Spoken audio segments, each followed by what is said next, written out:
I suppose probably might tell you a little bit about me and my love affair with wine. I was born and raised in Leixlip in County Kildare when it was a one-way, when it was a street. You had two bridges. One bridge took you in, the other bridge took you out. There was nothing else to the village apart from that. And of course now it's bloody bypassed. Yeah, and it has two railway stations. When I lived there, it never had any railway stations. And I went to work with a company called Ryan's, which is a tourism organisation in 1966, and then they exported me to London on the 4th of November on Aer Lingus flight EI 153, which is a Vickers Viscount 800 series. Not that I remember it well. Absolutely. Just after the World Cup. And it was, I was working that day of the World Cup too. And for a very young, naive Catholic boy who'd never left home to suddenly land in London and live in a flat, it was an amazing challenge, and I certainly took it up, and I certainly enjoyed it. Huh? On your own? Yeah. And I enjoyed it. London had wonderful opportunities, particularly for Irish lads, because Irish lads are quite different. Very used to hard work, at least we were then, very used to hard work.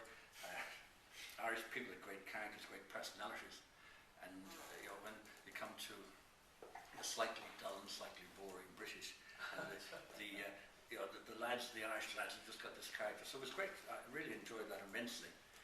And then I set up my own business, travel business, in the 1st of July 1974. I found myself in the East Market, which was rugby tours. And then I sold that business on the 7th of November 2008, which gave me a number of nods added to my bank account. And in December of that year, we had a home in Cape Town for about 10 years, I went to see my best friend down there, Andre Badenhorst, and I said to Andre that I would be interested in buying a little boutique vineyard. And I thought, 5-10 hectares or something like that. We did find a couple, but for different reasons they didn't take off. And then in June 2010, he rang me to say that Far Horizons Farm was up for sale, for auction. And I knew of Far Horizons Farm because the owner's son was a gap year student at Epsom College, just outside London, where I was running the under-15s rugby, and he was going to be one of my coaches for the forthcoming rugby season. So I had an idea about it. I'd never visited the farm, and Andre went down, and of course Andre's son Adi is next door to Scotland, so we were able to get some very good local information about it. And then we had the conversation, and I said to Andre, okay, I'll pay that much. And then 2 days later, one of my philosophies has always been that I never want to regret any decision I've made. So I increased what I would pay for the farm by 20%, and that's what we bought the farm for. And Andre rang me up and he says, Edwin, congratulations. He said, you've just become a South African wine farm owner and you're going to be issuing checks for the next 2 years. But issuing the checks have continued since then. But I look upon it in a number of different ways. One, I was fortunate enough in selling the business, which gave me sufficient liquidity to buy it. And secondly, I could indulge my passion for wine and be able to have a different business philosophy, whereby we said we probably would never make money in the wine, but I knew that we would make money in the property, because in a few years' time, some other idiot like me will come along and pay me large sum of money to buy the thing off. And we've invested substantially in the farm. We have quite a lot of sheep now. We're working up to about 500-600 sheep in a few years' time. We have cattle, so we've got a bit of a mixed economy. And the first ram we bought, I christened him Brian Clough. And it's lovely for me to stand in front of people and mention this, because when I say to the South Africans, I haven't got a bloody clue who Brian Clough is. Why would they? Yeah, exactly, absolutely, yeah. So Cloughy has been doing his job, and I suppose really, if all you've got to do is service 30 ewes, it's got to be a great job, isn't it? Yes. The difficulty was, in the first litter that we had, it was 50-50. There weren't enough ewes, so now we've got to go and either exchange the rams for ewes, because obviously the ewes are the producers. Yeah, but it is. And in 2011, Andre and I were looking at the situation, and we were reviewing it, and we knew that we wouldn't make money in wine, but we wanted to try and go close to make wine, so we then decided that what we would do is bring in a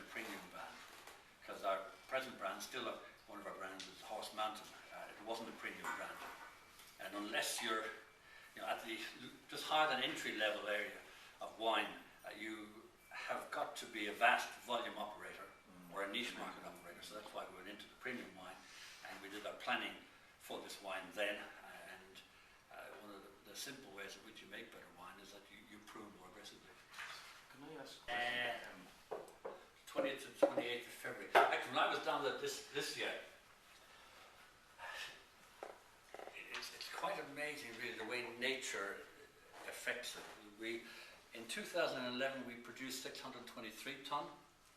In 2012 it was 403 tonne, but part of that was because we had more aggressive pruning to produce the new brand. But this year we started to have a problem. We picked some of the Pinotage for the rosé, and then we waited a couple of days because presumably you pick the Pinotage rosé a bit earlier than the normal wine. And then we went, I don't ask me why, I don't know, I can't remember. And then we were about to pick the Pinotage, and the temperature, the bone went down, so it wasn't the right temperature, so we couldn't actually then pick it. And then the next bloody thing is the Shiraz is galloping away ahead of the Pinotage. So that causes a little bit of difficulty because we couldn't have the two of them coming together, because although we built a brand new cellar, we had our timing already worked out, and it was a bit of a race. And fortunately enough, the Shiraz slowed down and the Pinotage developed us nicely, and we got it in time. The Pinotage, again, they're all picked early morning.